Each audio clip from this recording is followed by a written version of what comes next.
संगीत की तीसरी कक्षा में आप सबको मेरा नमस्कार। मुझे उम्मीद है पहली और दूसरी कक्षा से आपने कुछ सीखा होगा, कुछ समझा होगा। आज की कक्षा का विषय है अलंकार। क्या होता है ये अलंकार? देखिए, अलंकारों का बहुत ज़्यादा महत्व है। संगीत की जब आप शिक्षा लेते हैं, शुरुआती अलंकारों से होती है और उसके बिना आपको स्वरों का ज्ञान नहीं हो सकता, इसलिए बहुत इम्पॉर्टेंट है। तो वैसे तो आपको सबको पता ही होगा अलंकार का क्या मीनिंग है। अलंकार का मीनिंग है आभूषण या गहना। लेकिन संगीत में नियम अनुसार स्वरों की जो उलट पुलट रचना होती है उसको अलंकार कहते हैं। और शुरू में कुछ सरल अलंकार बच्चों को कराए जाते हैं जो कि एक ही सप्तक में ख़त्म हो जाता है, जैसे कि मध्य सा से लेके तार सप्तक के सा तक और फिर तार सप्तक के सा से लेके मध्य सा तक, इस तरह से कराया जाता है। इसमें अलंकारों में जब हम उसकी रचना करते हैं अलंकारों को, उसमें एक चीज़ ध्यान रखना है कि उस स्वरों की जो संख्या है और उसका जो घुमाव है वो एक समान होना चाहिए। और मैं आपको एक बात बताऊं, जो पहली कक्षा में हमने जो स्वर लगाए थे और दूसरी कक्षा में भी हमने सा पा सा सा गा पा नि सा किया था, तो वो भी अलंकार थे और वो सिंगल स्वर के अलंकार थे। और आज की कक्षा में मैं आपको 2 स्वर वाला अलंकार बताऊंगी। जितना प्रैक्टिस करेंगे, जितना अभ्यास करेंगे, आपको स्वर स्थान समझ में आ जाएगा और उसका ज्ञान आपको मिलेगा। देखिए, गायन जिसने क्लासिकल म्यूजिक करना है या लाइट म्यूजिक भी करना है तो हर जगह तो स्वर ही हैं, इसलिए स्वरों को जो साधना है वो बहुत ज़्यादा महत्व है। शुरू में इसको पक्का ज़रूर कर लेना चाहिए ताकि आप स्वर स्थान को समझ सके। दूसरी बात यह है कि किसने मेरे से पूछा कि भाई बिना हारमोनियम के हम कैसे अभ्यास करें। तो देखिए, ऐसा है, अगर किसी के पास हारमोनियम नहीं है तो मैं जो क्लासेस अभी करवा रही हूँ बच्चों को, आप लोगों को करवा रही हूँ, तो आप मेरे साथ ही प्रैक्टिस करिए। आप जैसे जैसे प्रैक्टिस करते जाएंगे आपको समझ में आना शुरू हो जाएगा। अब देखिए, जैसे अब मैं अपनी बात बता रही हूँ, जैसे कि हम हर वक्त जो है हारमोनियम लेके बैठ नहीं सकते थे। हमारे पास पहले एकॉस्टिक तानपुरा था, वो हर जगह उस तानपुरा लेके बैठना मिलाना ये तो मुश्किल हो जाता था। अभी तो खैर बहुत ईजी है बच्चों के लिए, आप लोगों को बहुत फैसिलिटीज़ है। अभी यूट्यूब खोलो, उसमें मैंने बताया था, आप तानपुरा निकालो, जो भी स्केल से आपने गाना है वो आपने निकाला और प्रैक्टिस शुरू कर दी। मैं क्या करती थी, क्योंकि सा का हमें पता लग जाता था, सा का नॉलेज था, तो हम कहीं से भी कोई भी साउंड आ रहा है, जैसे मोटर चल रही है, पंखा चल रहा है, कूलर चल रहा है, तो उसमें से सा पकड़ के हम गाना शुरू कर देते थे। ये तो एक बात का स्टेज है। दूसरा है कि किसी ने मेरे से पूछा कि भाई जी शार्प स्केल कौन सा है, तो जो हारमोनियम है उसका जो चौथा ब्लैक है ना, 4th ब्लैक, वो जी शार्प स्केल है। तो शुरू में आप उसी स्केल से प्रैक्टिस करिए। और अभी हम आज जो हम करेंगे, जो भी अलंकार हम गाएंगे, वो है 2 स्वरों का अलंकार। जैसे कि मैं आपको बताती हूँ, हर क्लास का आरंभ हम सांस लगा के ही करेंगे, वही गहरी लंबी सांस लेते हुए। सा की जगह मैं आज ओम बोलती हूँ, आप सब मेरे साथ बोलिए।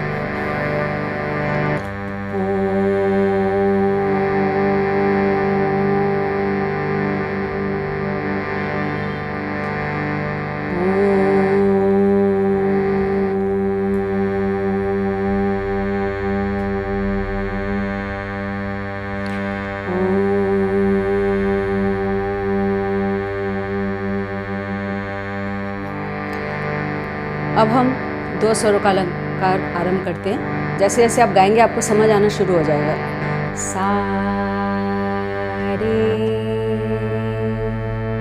सा गा सा मा सा पा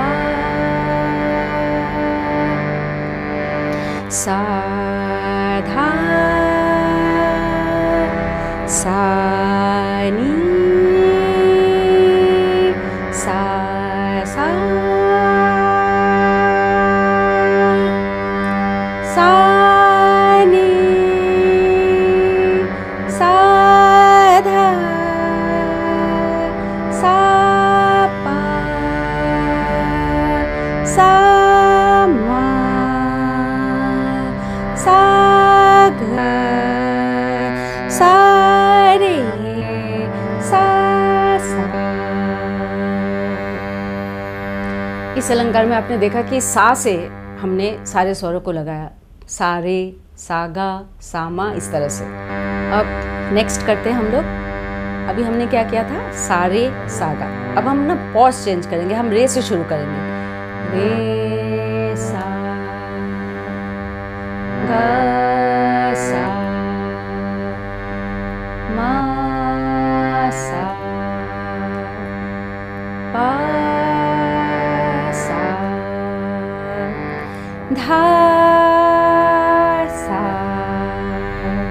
नी सा सा सा नी सा ध सा पा सा मा सा ग सा रे सा सा सा। अब आपने समझा, एक पॉज अगर हमने चेंज किया है तो एक अलंकार बन गया। पहले हमने किया था सा रे सा गा सा मा सा पा, अब हमने किया रे सा ग सा मा सा प सा। ठीक है, नेक्स्ट करते हैं। अब कई बार क्या होता है कि जब हम शुरू की बात बता रही हूँ, जैसे हम सा रे गा, बच्चों को ऐसी हैबिट पड़ जाती है गाने की, सा रे गा मा पा धा, ऐसे हैबिट पड़ जाती है। लेकिन जो ही मैं बोलती हूँ कि सा रे गा मा पा, तो क्या होता है कि सा रे गा बोल देते हैं रे की जगह। रे को अब आपको 2 बार, हर स्वर को 2 बार बोलना है। कैसे? सा रे गा, लेकिन पॉज है वहाँ पे, सा रे गा नहीं है, सा रे गा गा मा पा धा नी सा नी ध पा मा ग रे सा। एक बार और करेंगे, सा रे गा मा पा धा नी सा नी ध पा मा ग रे सा। अब एक और कर लेते हैं।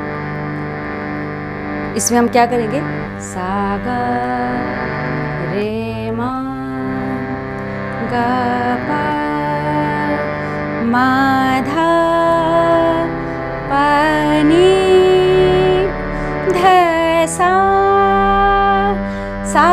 ध नी पा धा मा पा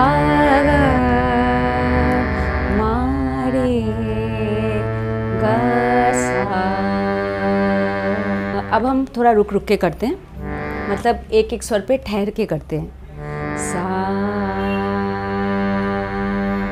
गा रे मा गा पा मा धा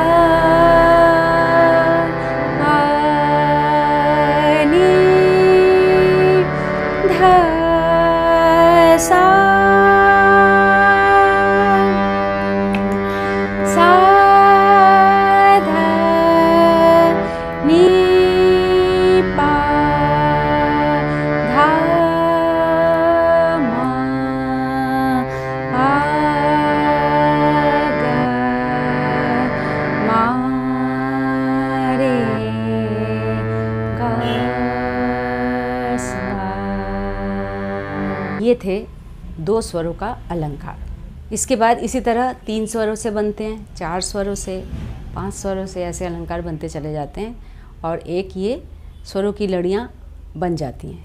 तो इन स्वरों की लड़ियों को अलंकार कहते हैं। मुझे उम्मीद है कि आपको ये अलंकार अच्छे से समझ आया होगा और निरंतर अभ्यास से आपको ये स्वर स्थान समझ में आ जाएगा। बेसिकली क्या होता है कि स्वरों को अपने कंट्रोल में करना होता है, और जब ये आपके स्वर कंट्रोल में आ जाते हैं तब आप जैसे मर्जी स्वरों को लगा सकते हैं। क्योंकि इसके बाद जो सरल अलंकार अभी आप कर रहे हैं, इसके बाद तो है जटिल अलंकार होते हैं, या पलटे कह सकते हैं आप उनको, उलट पुलट करके स्वरों को गाया जाता है, वो बाद में आपको मैं बताऊंगी। आज के लिए इतना ही। आप सबको बहुत बहुत प्यार।